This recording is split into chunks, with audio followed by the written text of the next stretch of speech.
Hello दोस्तों, welcome to YouTube my channel Jitendra study points में आपका स्वागत।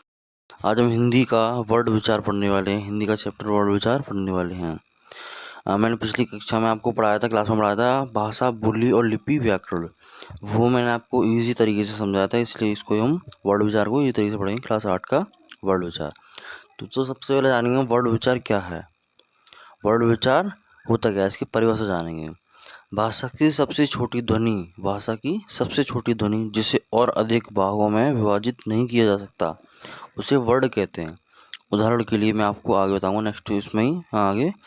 सबसे पहले वर्ड विचार जानते हैं। वर्ड विचार है क्या? वर्ड विचार भाषा की सबसे छोटी इकाई वर्ड है।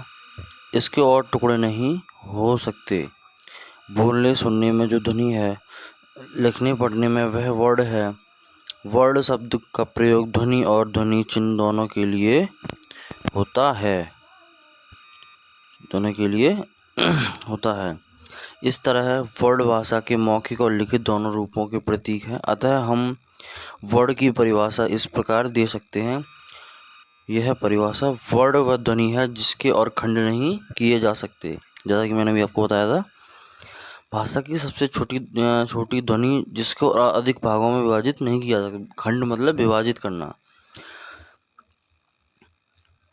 भाषा की सभी वर्णों के व्यवस्थित तथा क्रमबद्ध समूह को उसकी वर्णमाला कहते हैं। और वर्णमाला की भी परिभाषा इसमें दी गई है। वर्णमाला की परिभाषा हम इसी तरीके से बोल सकते हैं। वर्णों के क्रमबद्ध समूह को ही वर्णमाला कहते हैं। इसके वर्ड माला के ऊपर भी मैंने एक वीडियो बनाई हुई है, वीडियो भी चेक कर सकते हैं जाके। हिंदी वर्णमाला दो प्रकार की होती हैं, स्वर और एक व्यंजन। आपने सब पढ़ी होंगी, स्वर और एक व्यंजन। स्वर कितने प्रकार के होते हैं? ये आपके सामने अ, बड़ा, छोटी, बड़ी, उ, बड़ा उ, सरसी, छोटी सी बड़ी सनक, बड़ी खड़ी। व्यंजन, हम इनकी परिभाषा भी जानेंगे। स्वर किस परिभाषा और व्यंजनों की, ये सब जानेंगे हम आगे इसी वीडियो में। ये व्यंजन है हमारे।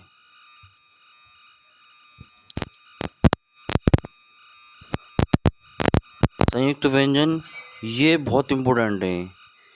ये अन्यन्यस्त व्यंजन, ऊष्म व्यंजन, ग्रहित व्यंजन, संयुक्त व्यंजन, अनुस्वार व्यंजन, ये बहुत इम्पोर्टेंट है। अनुशासिक विसर्ग, ये आप नोट कर लीजिएगा। मैं आपको दिखा रहा हूँ ये स्वर। अब जानेंगे स्वर। जिन वर्गों के उच्चारण में हवा बिना किसी रुकावट के मुंह से बाहर आती है, वे स्वर कहलाते हैं। जैसे अ, आ, ई आदि। स्वरों की मात्राएं, आ को छोड़कर प्रत्येक स्वर की मात्रा होती है। जब स्वरों की व्यंजनों के साथ प्रयोग किया जाता है तो उनकी मात्राओं का ही प्रयोग किया जाता है। जैसे र पर उ तथा बड़ा ऊ की मात्रा, र पर उ और बड़ा ऊ की मात्राएं र के नीचे नहीं बल्कि उसके सामने लगाई जाती है। जैसे आप र उ, रू, र प्लस उ रू होता है, र प्लस उ रू होता है। इस तरीके से अनुस्वार और अनुशासिक में अंतर। अनुस्वार और अनुशासिक में अंतर हम जानेंगे। उच्चारण करते समय जब वायु मुख के साथ साथ नासिका से भी बाहर निकले तो ऐसे स्वर अनुशासिक कहलाते हैं। जैसे 5 विसर्ग का प्रयोग केवल संस्कृत के शब्दों में ही किया जाता है। जैसे अतः, प्रातः, अतः, फलतः आदि। ये अनुपात जो दिया हुआ है, ये बिंदी जो दी हुई है हमें, ये दो तरह की बिंदी जो दी हुई हैं, इसको हम हाथ से बोलते हैं। अतः बोल, जैसे आपने बोला अतः, प्रातः, दुख, ऐसे आपने देखा दुख बने हुए।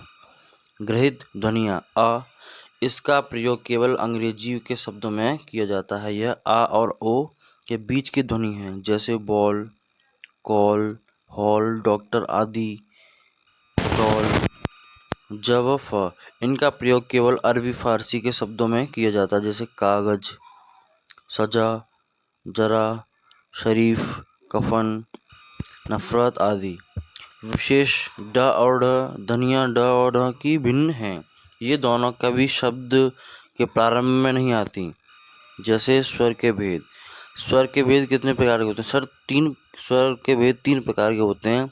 हास्य स्वर को अभी हेडलाइन जानेंगे हम। इसकी परिभाषा: जिन स्वरों के उच्चारण में बहुत कम समय लगता है उसे हास्य स्वर कहते हैं। ये बहुत ही इम्पोर्टेंट है। हास्य स्वर ये 2 नंबर का आता है। ये 2 नंबर का आता है क्वेश्चंस में। जब पूछा जाए आपसे हास्य स्वर तो ये आपको बताना है। जिन स्वरों के उच्चारण में बहुत कम समय लगता है उसे हास्य स्वर कहते हैं। जैसे ये 4 हैं: अ, ई, उ, री, सी। दीर्घ स्वर दूसरा है दीर्घ स्वर।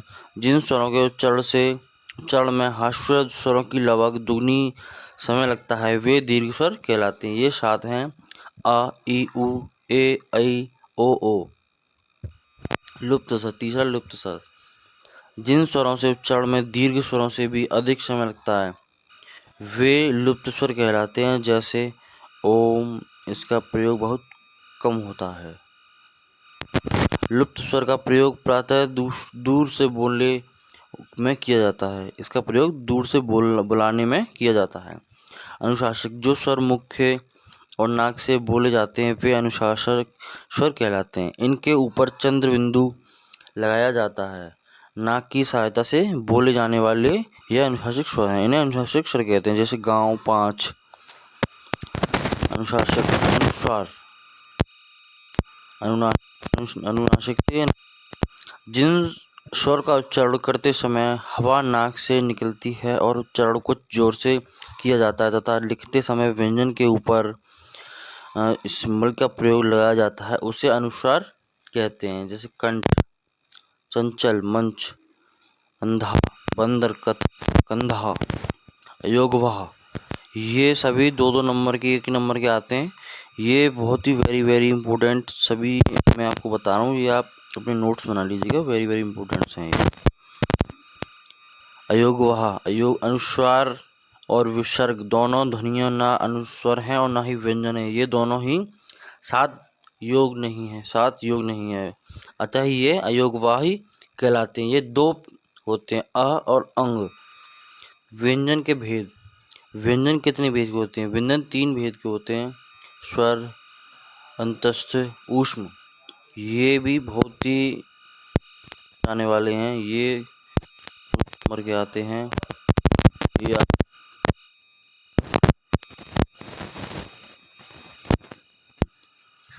जिन व्यंजनों का उच्चारण कंठ, होठ, जीवा आदि से स्पर्श द्वारा होता है वे स्पर्श व्यंजन कहलाते हैं। इसके क से लेकर म तक व्यंजनों के 5 वर्ग हैं जिनमें ड, तड़ ध्वनियाँ भी हैं। दूसरा अंतस्थ। क्वेश्चन पूछे जाने वाले हैं। अब आपसे पूछा जाए कि य, र, व, ल तो दिए इसमें दिया जाए। हिसाब से पूछा जाए अंतस्थ व्यंजन कौन से हैं इसमें से, तो आप ये इनमें से बताएंगे य, ल, र, व इनमें से बताएंगे। ऊष्म व्यंजन ये भी 4 हैं: श, श, स, ह। संयुक्त व्यंजन ये एक से अधिक व्यंजनों के मेल से बने व्यंजनों को संयुक्त व्यंजन कहते हैं। इनमें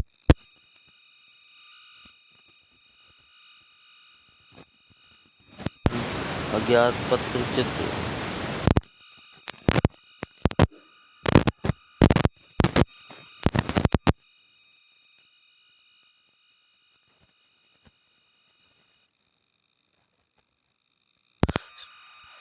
संयुक्त अक्षर जब एक स्वर रहित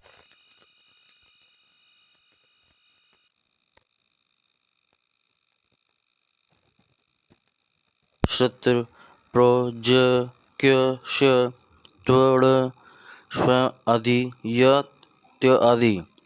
कुम्हार, निम्र, तुम्हारा, प्रचार, प्रभात, न्याय, क्यारी, क्यों, पश्चात, महत्व, त्योहार, प्यास, स्वागत, स्वार्थ।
होते हैं।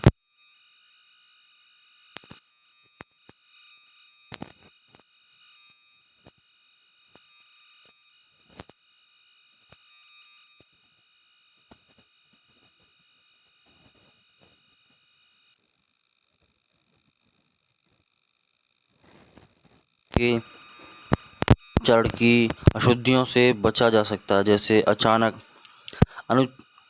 अचानक को अ प्लस च प्लस आ ना चा, इस तरीके से हम लिख सकते हैं इनको। ये होते हैं हमारे वर्ड विच्छेद। जैसे का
तीसरा है व्यंजन के उच्चारण में सहायता लेनी पड़ती है। व्यंजन वर्णमाला की, स्वर की या किसी की भी नहीं। इसका ऑप्शन है, राइट आंसर है ऑप्शन 3, स्वर की। हमने अभी पिछली थोड़ी देर पहले पढ़ा था, व्यंजनों के उच्चारण में हमें स्वर की सहायता लेनी ही पड़ती है। विसर्ग का चिन्ह है, इसका चिन्ह क्या है? हमने पढ़ा था आँख, आपको याद होगा आँख पढ़ा था हमने, और भी कुछ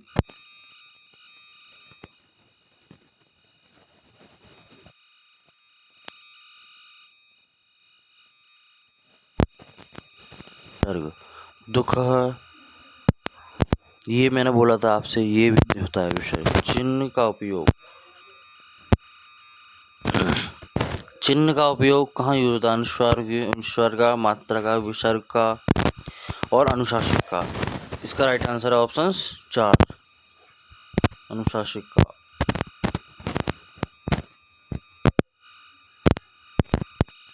दीर्घ स्वरों की कुल संख्या है, दीर्घ स्वर जो मैंने आपको, कितनी संख्या है इनकी?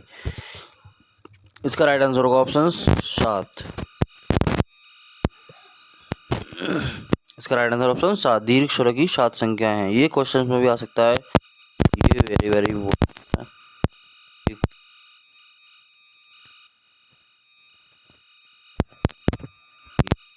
दो नंबर के आते हैं। उच्चारण के आधार पर स्वर के भेद कितने होते हैं? उच्चारण के आधार पर स्वर के भेद होते हैं 2, 3, 4, 7। इसका राइट आंसर के आधार पर 3 होते हैं।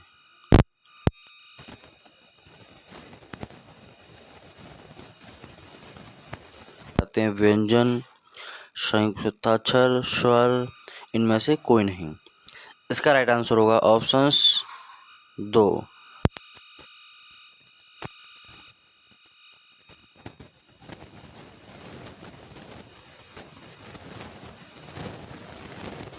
सब्सक्राइब करके जरूर जाइएगा और बेल आइकन दबाना ना भूलें।